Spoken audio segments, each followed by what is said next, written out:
mana titik tidak masuk akalnya? Di mana titik tidak masuk akalnya? Aksara film passwordnya. Dia nggak punya bapak ya.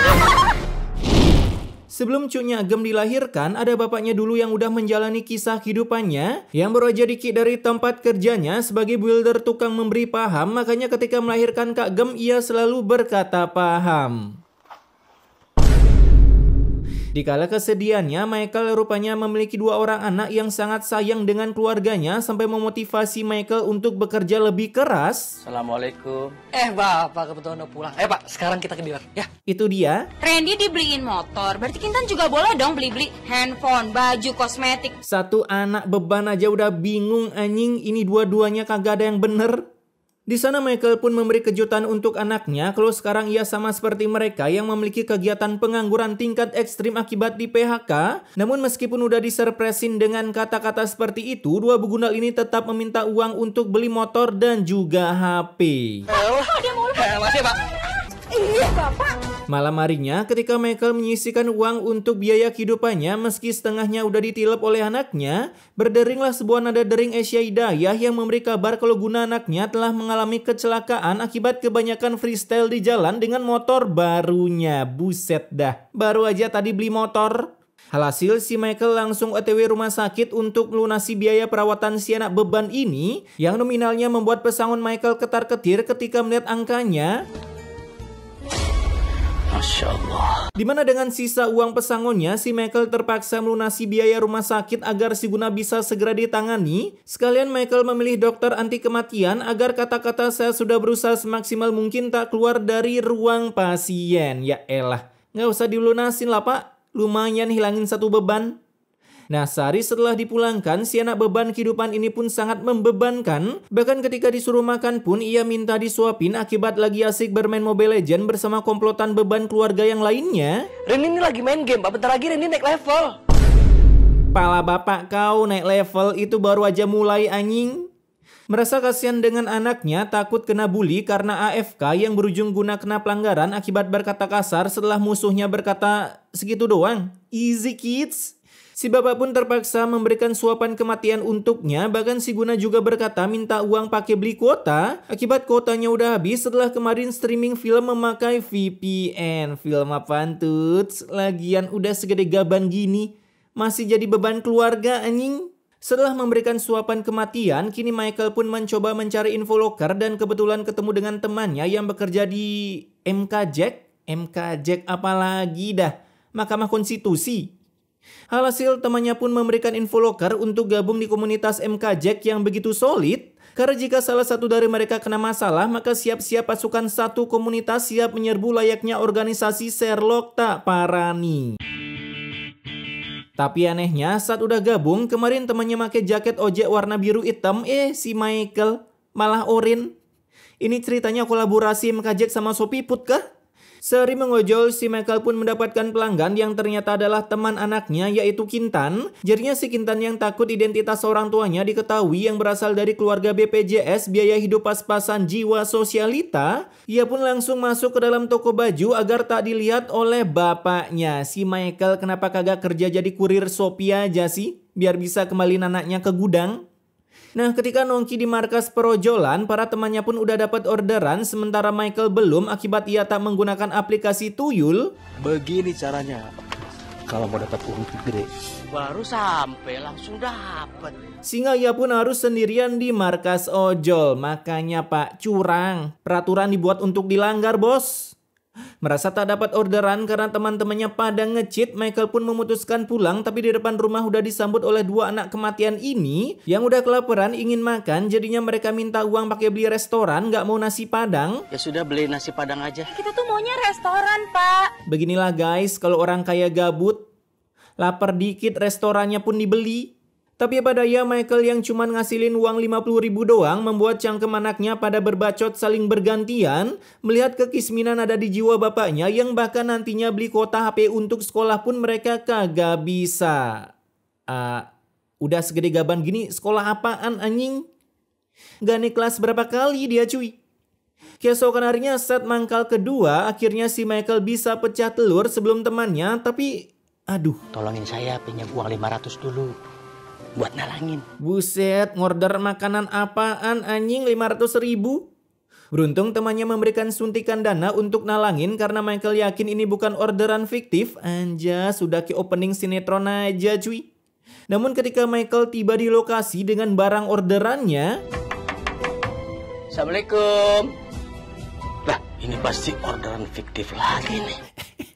Rupanya orderan itu adalah orderan fiktif yang membuat Michael ketar-ketir, apalagi mendengar langsung dari cangkem minion ini kalau rumah tersebut adalah rumah kosong yang sering dipakai tempat maksiat. Kasus perojolan dari dulu sampai sekarang cuy. Emang BGGST banget yang order ginian. Kala itu si Michael terpaksa membawa makanan itu pulang karena MK Jack belum ada sistem klaim orderan fiktif dengan membawa bukti barang belanjaannya. Sistem purba sekali ya guys ya. Alhasil dua bugundal ini langsung mencaplok makanannya padahal baru aja mau dikasih bukti ke temannya kalau orderan 500.000 itu adalah orderan fiktif. Tak berselang lama datanglah teman Michael yang mengira kalau Michael bohong sebab kagak ada buktinya. Kebetulan buktinya udah habis dicaplok oleh anak-anaknya. Alhasil teman Michael bernama Amir langsung meminta BPKB motor Michael sebagai jaminannya untuk pelunasan hutangnya. Bentar. Ini siapa anjing? Bisa-bisanya kru film nongol di kaca spion. Nah malam harinya saat Michael ingin mencaplok makanan, ia pun bagong melihat menu makanannya adalah sampah sisa anak-anaknya. Sehingga mau tak mau si Michael pun mendoakan anak-anaknya agar terkena azab. Tapi baru ingat kalau ini film bukan film azab melainkan pintu gerbang. Ia pun mengurungkan niatnya dan lebih memilih makan makanan sisa itu daripada penyakit asam lambungnya mengganti nama menjadi asam amino. Buset, nggak tega gua cuy. Tapi emang gini cuy, banyak yang bilang kalau makanan favorit orang tua ya makanan bekas anak-anaknya. Aduh, gila nggak tuh?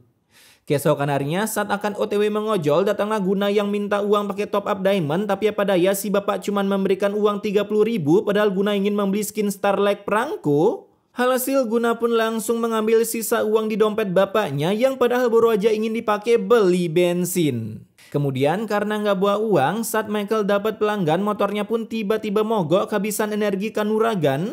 Mas, kalau boleh saya pinjam uang dulu buat beli bensin. Lah, terus kembaliinnya gimana? Sampai akhirnya pelanggannya pun surrender menjadi customer, sementara Michael harus menandan motornya di siang hari yang sangat panas. Akibat kebetulan Michael tinggal di wilayah Bekasi. Tuh kan, saking panasnya sampai bisa membuat tepar. Jangan mendekat, kalau misalkan dia kena COVID, bahaya. Pala bapak kau COVID, takut COVID tapi dia sendiri kagak pakai masker kan? Tolol. Nah ketika dibawa ke rumah sakit, aduh. Pak Budiman positif COVID-19. Penyakit yang membuat kita semua libur 1 tahun cuy. Mendengar itu Michael tentunya ketar-ketir karena pada era COVID siapapun yang kena pasti akan wasted. Katanya, yang tahu-tahu aja nih ya. Apalagi kini anak-anak Michael di rumah akan dicek juga, takutnya mereka tertular dan menularkan penyakit siput gila itu ke teman-temannya. Kemudian malam harinya karena takut dinyatakan positif COVID, lebih baik dinyatakan positif hamil. Mereka pun ingin kabur dari rumah, terlebih lagi Kintan udah menjual rumah ini dengan harga murah tanpa embel-embel bekas COVID. Sementara bapaknya, aduh. Dek, dia itu udah tua. Belum tentu dia selamat. Kejam sekali cangkemnya cuy, malah disangka mau wasted. Keesokan harinya, kini Michael berusaha untuk bisa mencium aroma. Kok nggak tercium aromanya ya? Dulu sewaktu COVID kalau udah kayak gini nyawa serasa udah ada di ujung kata innalillahi cuy. Meskipun rasanya hambar-sambar hidup ini, anjas. Si Michael pun berusaha bertahan sampai akhirnya jantungnya disentil oleh batu ginjal yang membuatnya harus diberikan perawatan. Ya, contohnya cangkem yang ditutupi masker. Ini dokter tahu fungsi masker nggak sih? Nah, beberapa minggu pun berlalu, untungnya si Michael tak dinyatakan wasted oleh dokter karena ialah MC-nya. Terlebih lagi kini Michael udah bisa mencium aroma-aroma yang lezat dan berbiji melalui hidungnya, bertanda kalau kondisinya udah mulai membaik. Begitu nikmat. Bahkan selang beberapa hari, kini Michael pun udah dipulangkan dari tempat staycation-nya. Namun saat sampai di rumah, baru aja full senyum ingin rebahan di kasur kesayangannya. Bapak cari siapa ya? Maaf Bu, saya pemilik rumah ini Bu. Michael pun dibuat bagong mendengar kalau rumahnya udah sold out terjual oleh mama ini seharga 10 motor Beat baru. Sehingga kini harus mencari tempat tinggal dan kepikiran ternyata kena COVID ada enaknya juga ya. Begitulah isi hati Michael. Alhasil kini setiap harinya dipenuhi dengan full mencari info loker sebab bit embernya udah sold out diambil oleh temannya sebagai ganti bayar hutang. Dan kebetulan si Michael berhasil mendapatkan kerjaan sebagai tukang pembersih daki-daki mobil karena cuman ini doang yang persyaratannya tanpa sertifikat mengalahkan Madara dan GOT 13. Dimana dengan masa percobaan sehari kerjanya, si Michael mendapatkan nilai bintang 5 sekalian mendapatkan tip akibat para pelanggannya merasa puas dengan cucian Michael. Terkecuali bapak-bapak dengan kumis mirip Hitler ini karena ketika masuk ke dalam mobil ia merasa HP-nya telah dicuri oleh Michael. Bisa mana ya? Sampai-sampai Michael ingin dibawa ke kantor polisi, tapi untung datanglah bos pemilik tempat itu yang saat melihat wajah Michael, ternyata Michael adalah temannya sewaktu sekolah di PAUD, sehingga muncullah ide dari bosnya untuk mengecek CCTV yang ternyata yang ngambil bukan Michael. Di sana tanpa mengatakan karena manusia tempatnya salah dan lupa, wajarlah manusia bukan nabi boy. Si bapak pun seketika malu menuduh Michael karena yang ngambil adalah karyawan yang lainnya. Ya sama aja sih. Setelah kejadian mistis ini, Michael pun diajak berbicara empat mata di ruang teman lamanya sekalian bos. Setelah kejadian mistis ini, Michael pun diajak berbicara empat mata di ruangan teman lamanya sekalian bosnya, panggil aja Dina. Dimana bukan main, baru kerja 1 hari doang setelah ketemu dengan Dina, kini posisi Michael bukan menjadi builder gosok daki mobil lagi, melainkan menjadi manajer, bukan main. Kamu gak usah kerja di sini lagi sebagai tukang cuci mobil. Aku mau angkat kamu sebagai wakil aku. Siapa bilang kerja keras bisa bikin sukses? Nih contohnya, kerja make orang dalam langsung 100% sukses anjing.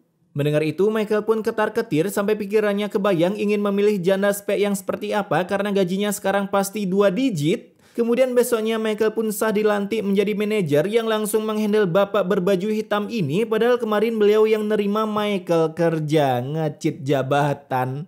Bahkan baru aja kerja sebagai manajer 1 hari, si Michael udah diberikan tunjangan yang bukan main. Nanti aku siapkan fasilitas berupa rumah dan mobil. Gila nggak tuh? Michael jadi manajer bengkel yang bisa dibilang kagak terlalu besar anjing. Bisa-bisanya itu tunjangan udah sekelas kepala kominfo. Nah malam harinya Michael pun mendengar suara orang teriak maling, tapi malingnya malah masuk rumahnya. Dan ketika melihat bentukan malingnya, ciluk bah. Ternyata beguna-guna yang tidak berguna makanya jadi maling. Tapi dengan adanya bapaknya, baku gedik para warga bisa dihentikan akibat Michael yang nantinya membayar seluruh kerugiannya. Anak orang kaya nih bos sekarang. Singkat cerita, karena Michael kini kaya, akhirnya para beban keluarga pun mulai merapat akibat Michael berpikir hidupnya kurang menantang, gak ada beban sama sekali. Goblok emang. Alhasil kini 2 begunal ini udah sah tinggal di rumah dinas Michael sambil ngebayangin mau minta barang mewah apa sebab bapaknya sudah sangat sultan. Beginilah ketika kalian tiba-tiba diangkat jadi anak angkat Raffi Ahmad. Sehari tinggal dengan Michael, si anak BGGST ini udah berulah dengan ingin memakai mobil Avanza SP Intel pemberian bosnya. Sementara Michael ke kantor naik Gojek hitung-hitung mengingatkan masa lalunya. Tapi karena nggak dapat ojek, terpaksa Michael numpang Karisma Koperasi yang sedang mengejar nasabahnya. Sementara anak beban satunya, aduh. Lo mau yang mana? Lo ambil aja semua, biar gue yang bayarin. Bapak capek-capek nyari uang, uangnya dipakai nafkahin temen. Nah beberapa hari pun berlalu, seorang builder pun menyerahkan hasil pendapatan kantor, namun bukannya menaruh di tempat aman, si Michael malah menaruhnya secara gabut tepat di atas meja kerjanya. Alhasil dengan kintan mengepik spell flicker, ia pun mampu berflicker secara mendadak dan mengambil uang itu meskipun udah terekam oleh kamera CCTV. Kemudian dari luar, si begunal-guna pun minta minjem mobil salah satu pelanggan yang lagi diservis. Geblek emang. Gua minjem nih mobil? Ini mobil pelanggan, gak bisa. Gaya sosialita ekonomi BPJS cuy. Sehingga pelanggannya auto komplain karena mobil yang mau dipakai ketemuan dengan tante muda malah dipakai orang lain, jadinya beliau telat. Sampai pada akhirnya bapak Michael terkena bacotan oleh temannya sendiri. Dikasih kehidupan tanpa beban malah ngerekrut 2 beban keluarga. Baru aja kena bacotan, besoknya si Michael kembali kena bacotan akibat anaknya yang perempuan keciduk ngemaling uang bengkel, yang dimana karena anaknya manusia biasa bukan nabi boy. Bisa-bisanya si Michael malah membiarkannya dan ingin mengganti uang kantor. Namun sayangnya si Dina yang udah muak ada keluarga begundal yang kerja di bengkelnya, si Michael pun harus diki dari sana serta mengembalikan seluruh fasilitas di kantor. OTW miskin cuy. Tapi emang gini sih, apapun yang kalian raih secara instan, hilangnya juga instan cuy, anjas. Nah malam harinya si Michael pun mencurahkan isi hatinya yang dipecat akibat anak-anaknya yang menggunakan ke Pak Ustadz. Sehingga Pak Ustadz dengan ceramahnya yang setara mamah dedeh cuman tanpa mengatakan jamaah, oh jamaah. Michael pun cuma disuruh rajin beribadah doang, maka seluruh rezeki akan otomatis tertarik ke diri Michael layaknya sebuah magnet. Asik. Karena dalam sehari menerapkan tutorial dari Pak Ustadz, besoknya si Michael udah keterima kerja padahal persyaratannya harus memiliki ijazah S3 dan sertifikat kepemilikan bumi, di mana kini Michael keterima sebagai anggota Pandawara untuk membersihkan sampah-sampah masyarakat, termasuk para koruptor yang lagi diburu oleh Bapak Bobby Kertanegara. Itu sampah masyarakat kelas berat cuy. Nah, sehari kerja sebagai pembersih lingkungan dengan skin warna baju tahanan, anaknya pun kini menjadi sedikit mengiuhkan, bahkan dekat-dekat pun mereka jijik. Bapak masakin ya. Sampai akhirnya si bapak kagak dikasih tidur di kamar, melainkan tidur di ruang tamu. Buset dah, belum tahu aja aroma kematian di film azab cuy. Ketika anak kagak guna ini nongki di luar rumah, datanglah temannya yang memberikan tutorial agar bisa mendapatkan yang merah seperti ini. Alhasil Guna pun menyetujuinya untuk bergabung menjadi komplotan Hayam Maling. Dulu udah pernah mau dihantam rame-rame, sekarang malah try-on lagi anjing. Di sisi lain, saat Kintan dan temannya melewati Michael yang sedang nyapu, terbesitlah di otak teman Kintan untuk mengerjai bapaknya dengan cara menabraknya. Ini mah bukan ngerjain anjing. Tapi pada ya yang namanya woman kalau dikasih naik mobil, aduh. Ia pun malah rip aim sampai melakukan percobaan bunuh diri.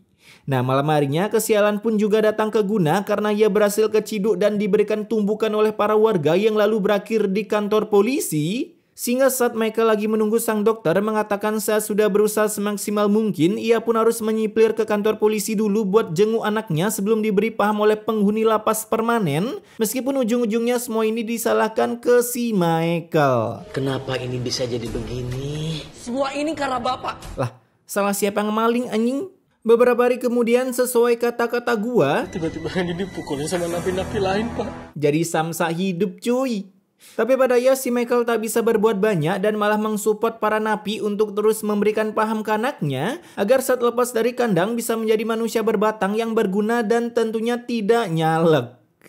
Kemudian di rumah sakit akhirnya Kintan udah sadar dari mati surinya setelah Michael menggiveaway-kan sebelah ginjalnya akibat saat kecelakaan ginjal Kintan tak sengaja copot sebelah. Dan karena pengorbanan inilah si Kintan akhirnya tobat menjadi begundal. Bapak selalu mendoakanmu dan adikmu Randy. Kan pengen banget bahagiain Bapak. 1 tahun pun berlalu, dari kejauhan datanglah Guna yang udah bebas. Entah gimana caranya ia bebas karena kok bisa ngemaling hukuman 1 tahun doang. Biasanya kan kalau maling minimal 5 tahun lah ya. Ya kecuali ngemaling uang rakyat itu beda lagi. Fasilitas dalam penjaranya aja beda. Cumaks. Dimana setelah keluar dari penjara, kini Guna pun tobat sama seperti kakaknya. Karena udah kagak mau masuk penjara lagi akibat Boyka selalu menghantamnya saat di penjara. Dan lebih membagongkan di sini, ketika mereka GB pahala barengan berharap sebuah job yang mantap jiwa bisa didapatkan oleh Guna. Dari luar datanglah Dina yang tiba-tiba kembali ingin merekrut Michael. Tapi karena Michael udah tua, ia pun merekomendasikan Guna untuk mengambil jobnya sebagai manajer sehingga keluar dari lapas. Wah, bener-bener sukses udah diatur cuy. Jadi lulu pada nggak usah kerja dah. Main ML aja tuh kayak Guna. Tinggal tunggu aja tuh surprise dari Tuhan. Siapa tahu kan tiba-tiba ada orang datang ngasih kos-kosan 100 pintu. Tamat. Oke, pesan immortality-nya di sini nggak ada karena apa yang bisa diambil anjing, sehari-hari jadi beban keluarga cuman main ML. Keluar lapas jadi manajer. Sudahlah.